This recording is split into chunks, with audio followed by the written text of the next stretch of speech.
প্রিয় বন্ধুরা, আমরা এখন দক্ষিণ পূর্ব এশিয়ার অন্যতম একটি বৌদ্ধ মন্দিরের সামনে দাঁড়িয়ে। অন্যতম বলার কারণ, এই মন্দিরে গৌতম বুদ্ধের সমসাময়িক কালে নির্মিত তারই একটি মূর্তি স্থাপিত হয়েছে। এটি বান্দরবনের বিখ্যাত স্বর্ণ মন্দির, জেলা সদর থেকে ৯ কিলোমিটার দূরে বালাঘাটা এলাকায় অবস্থিত। মন্দিরটি মহাসুখ মন্দির বা বৌদ্ধ ধাতু জাতি নামেও সমধিক পরিচিত। পাহাড়ের চূড়ায় অবস্থিত এই সুদৃশ্য প্যাগোডাটিতে বৌদ্ধ পূজারীবৃন্দ ছাড়া বর্তমানে সাধারণের প্রবেশ নিষেধ। বিশেষ অনুমতি সাপেক্ষে এই মন্দিরে দর্শন করা যেতে পারে, যেমনটি আমরা করছি। তবে আমি মনে করি সম্প্রতি বান্দরবনের রামজাদি মন্দিরটি আরও বৃহৎ এবং অলঙ্কৃত। আশা করি আমরা সেই মন্দিরটিও আপনাদেরকে ঘুরে ঘুরে দেখাবো। অন্যতম একটি বৌদ্ধ মন্দির রামজাদি। আমরা গিয়েছিলাম গত শুক্রবারে বৌদ্ধ যে স্বর্ণ মন্দিরটা আছে সেখানে গিয়েছিলাম বালাঘাটা, আর আমরা এসেছি এখন রামজাদি। এটা সব থেকে উঁচু এবং সমৃদ্ধশালী বৌদ্ধ মন্দির। এটা মিয়ানমারের আদলে তৈরি। এটা কিন্তু ৯ কোণ আকৃতির একটি মন্দির। চারিপাশে এরকম ৯টি দরজা, ৯টি দুয়ার, এবং উপরে যেসব ছোট ছোট চূড়াগুলো দেখছেন সবই কিন্তু ৯টি করে। বিশাল মন্দির। এবং ভিতরে ঢুকেছিলাম এবং ভিতরেও ৯ জন বুদ্ধের ছবি রয়েছে।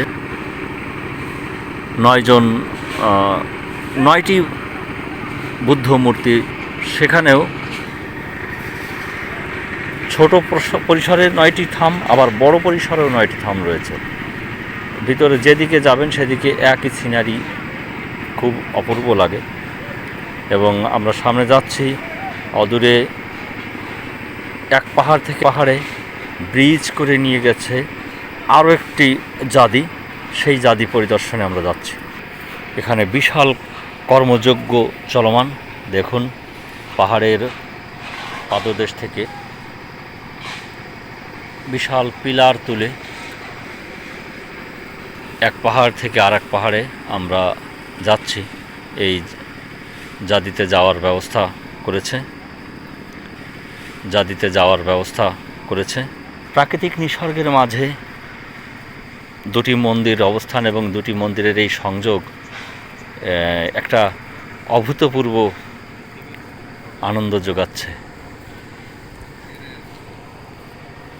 এটা এখনও নির্মীয়মান। সম্পূর্ণ নির্মাণ হয়ে গেলে কি অপূর্ব দেখাবে একবার ভাবুন।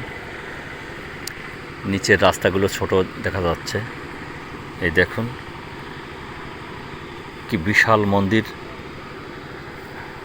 এবং এ পাশে ছোট মন্দির একটা দেখা যাচ্ছে। প্রায় ২০ তলা ভবনের সমান উঁচু এই ব্রিজ। এবং এই ব্রিজ দেখুন দুই পাহাড়কে কত সুন্দরভাবে সমন্বয় করেছে এবং সংযোগ করেছে এই বড় মন্দিরটির সঙ্গে। এই ছোট মন্দির, এটা পূর্বের মন্দির ছিল। এবং চার পাহাড়, দূরে আরও অনেক বড় পাহাড়, চিম্বুক পাহাড়, ওপাশে নীলাচল। একটা প্রকৃতি নিসর্গের একটা সম্মিলন ঘটেছে এখানে। নিচের দিকে তাকানো বেশ কঠিন মনে হচ্ছে। নিচের দিকে তাকালে মনে হচ্ছে গ্রাভিটি টেনে নিবে।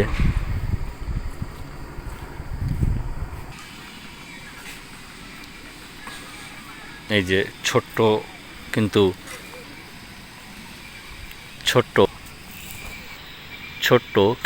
অতি সুন্দর এই দেখুন।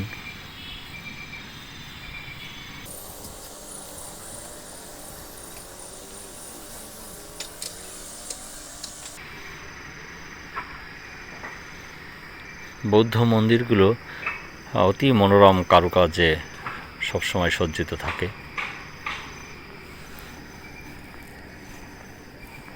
বৌদ্ধ মন্দিরগুলোর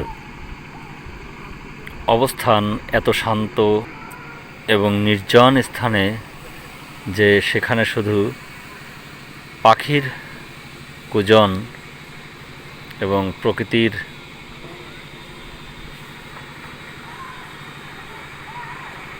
নিস্তব্ধতা ছাড়া আর কোনো শব্দই পাওয়া যায় না। সাধারণত ধ্যান এবং সাধনার একটি উত্তম স্থানে এই ধরনের বুদ্ধ মন্দিরগুলো স্থাপিত হয়ে থাকে, পাহাড়ের চূড়ায়, জাগতিক কোলাহল যানবাহন থেকে, শব্দ থেকে দূরে।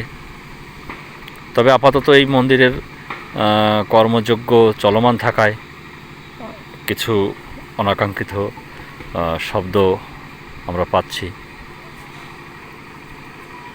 যারা বান্দরবান ঘুরতে আসবেন তারা অবশ্যই এই রামজাদি মন্দিরটা দেখে যাবেন, চোখ জুড়িয়ে যাবে, মন জুড়িয়ে যাবে নিশ্চিত। এই স্থাপত্য নিদর্শন বাংলাদেশে এটা দেখলে ভালো লাগবে। তবে অবশ্যই পূর্ব অনুমতি প্রয়োজন, অনুমতি ছাড়া এখানে কিন্তু প্রবেশ নিষিদ্ধ।